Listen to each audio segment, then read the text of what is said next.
Hello! Welcome to my channel. Huwag kalilimutan mag-subscribe, mag-likes at mag-share para updated kayo sa i-upload kong mga videos. Magaganda ang i-upload kong mga videos dahil ito ay informative, educational and interesting to watch.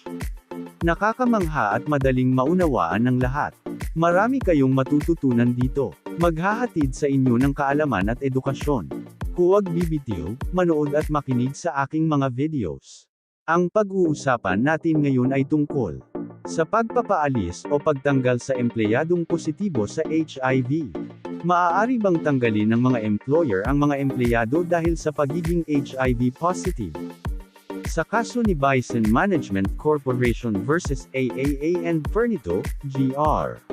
Number 256,540, February 14, 2024. Ipinasya ng Korte Suprema na labag sa batas na tanggalin ang isang empleyado para lamang sa pagsusuring positibo sa Human Immunodeficiency Virus o HIV kahit na ang employer ay isang dayuhang kumpanya. Hindi maaaring tanggalin ng mga employer ang mga empleyado dahil sa pagiging HIV positive. Pinagtibay ng Supreme Court 3rd Division na ang pagpapatalsak sa isang empleyado dahil sa pagsusuring positibo sa Human Immunodeficiency Virus, HIV, ay labag sa batas at diskriminasyon. Bilang pagpapatibay sa pangako ng Estado na protektahan ang mga manggagawang Pilipino dito at sa ibang bansa, ipinasya ng Korte na labag sa batas na tanggalin ang isang empleyado para lamang sa pagsusuring positibo sa Human Immunodeficiency Virus, HIV. Sa desisyon na isinulat ni Associate Justice Alfredo Benjamin Caguioa, nakita ng 3rd Division ng Korte Suprema na hindi wasto ang pagkakatanggol kay AAA bilang isang overseas Filipino worker, OFW, dahil sa pagiging discriminatory. Noong Oktubre taong 2017, na-deploy si AAA sa Kingdom of Saudi Arabia bilang cleaning laborer sa ilalim ng 2 taong kontrata sa pamamagitan ng recruitment agency na Bison Management Corporation. Noong Enero taong 2019, pagkatapos magtrabaho ng 15 buwan, sumailalim si AAA sa isang regular na medikal na pagsusulit at natagpo ang positibo sa HIV. Ito ang nagudyok sa dayuhang employer ni AAA na wakasan ang kanyang trabaho, na binanggit ang mga batas ng Saudi Arabia na isinasaalang-alang ang isang HIV positive na individual na hindi karapat-dapat na magtrabaho. Si AAA ay pinauwi sa Pilipinas noong Pebrero taong 2019. Nagsampa ng reklamo si AAA para sa illegal dismissal, na ibinasura ng labor arbiter.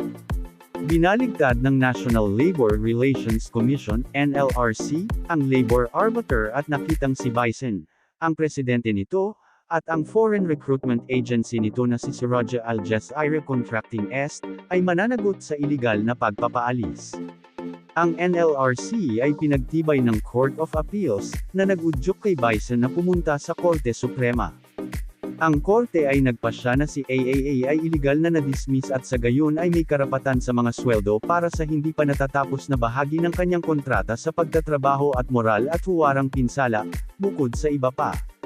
Sa ilalim ng Seksyon 49A, ng Republic Act No. 11,166, o ang Philippine HIV and AIDS Policy Act, labag sa batas para sa mga empleyado na tanggalin sa trabaho batay lamang sa kanilang HIV status. Dahil ipinagbabawal ng batas ng Pilipinas ang paggamit ng HIV positive na kondisyon ng isang tao bilang batayan para sa pagpapaalis, walang wastong dahilan upang wakasan si AAA. Dagdag pa, kung ang batas sa ibang bansa na nakasaad sa kontrata sa pagtatrabaho ay sumasalungat sa batas ng Pilipinas, moralidad, mabuting kaugalian, kaayusan ng publiko, o patakarang pampubliko, dapat ilapat ang batas ng Pilipinas. Sa kasong ito, kahit na napatunayang ipinagbabawal ng batas ng Saudi Arabia ang mga manggagawang nagpositibo sa HIV, inuuna ang Republic Act 11166 na labag sa batas ng Pilipinas. Courtesy of the Supreme Court Public Information Office. Hanggang dito na lang ang video na ito. Thank you for watching.